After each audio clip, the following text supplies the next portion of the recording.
Hey, you're listening to Marketing Out Loud, a daily podcast where I share advice, stories, and insights to help you build a thriving consulting or professional services practice.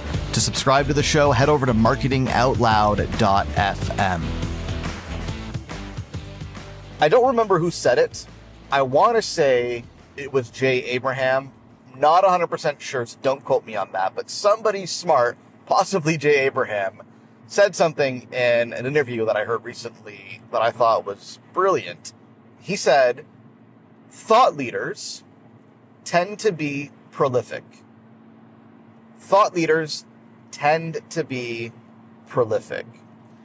And I thought that was so spot on, because if you look at a thought leader in any space, anybody who's a sought after expert, anybody whose advice and insight and expertise is sought after in any market, any industry, any space, what you're going to find is they tend to be very prolific in sharing their ideas. They have a lot of ideas, and they're sharing those ideas on a frequent basis. This is a common trait among all thought leaders, bar none, as they are frequently, regularly, consistently, prolifically, if that's a word, sharing their ideas with their audience, putting it out there, and letting people engage and interact with those ideas. So, here's what I take away from that.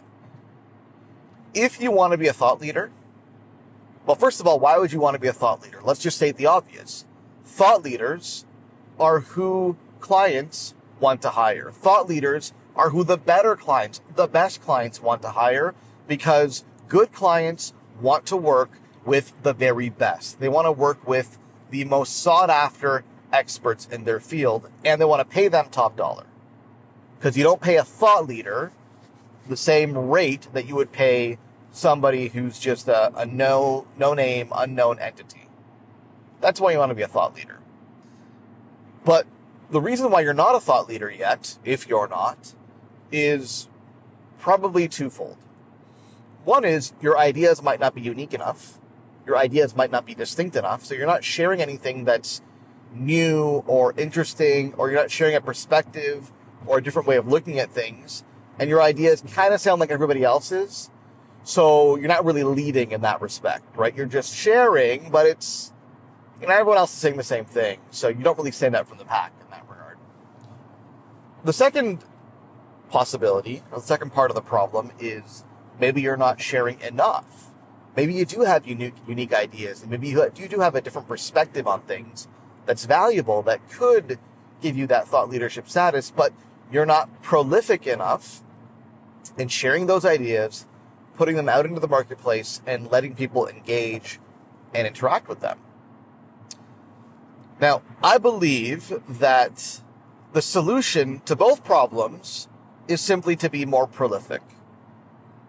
The solution to solving the problem of your ideas not being distinct or unique or different enough, and you not sharing enough of your ideas on a regular, frequent basis, is simply to share more of your ideas more often. Be more prolific.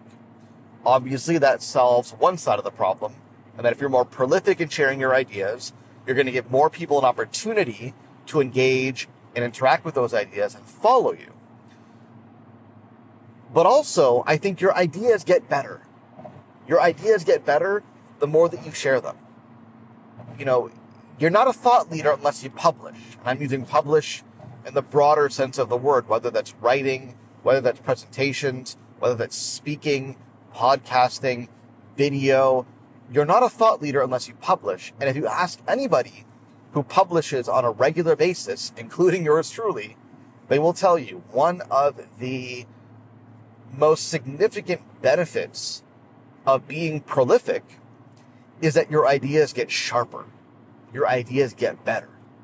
Because when you're forced to produce ideas, when you're forced to produce insights, then you have no choice but to really make sense of the ideas that you have, and to really ask yourself whether or not those ideas have merit, whether they have value, and whether they are distinct.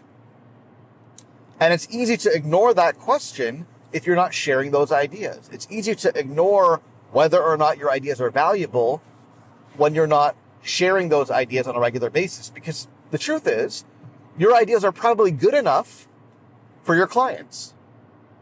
Your ideas, your thinking around the problem that you solve is probably perfectly fine and satisfactory to the extent that it helps you solve your clients' problems. Your clients might not be looking for unique ideas as applied to their problem. They're happy that you solve the problem for them, but they may not be good enough to give you that thought leader status. So in other words, you may be a good practitioner, but not much of a thought leader. And there's a distinction. You want to be a practitioner. That's important. But you also want to be a thought leader. And the way to become that kind of a thought leader, the way to get that thought leader sought after expert status is to be prolific, because more people will have an opportunity to engage with your ideas and follow you. And in the process of sharing those ideas, your ideas become sharper. They become better. People start to understand them. People start to latch onto your ideas. And then you really become a thought leader. Hey, thanks for listening. Do me a favor. If you like what you hear, go on iTunes and leave us a rating and a review, because it helps more people discover the show. Thanks so much.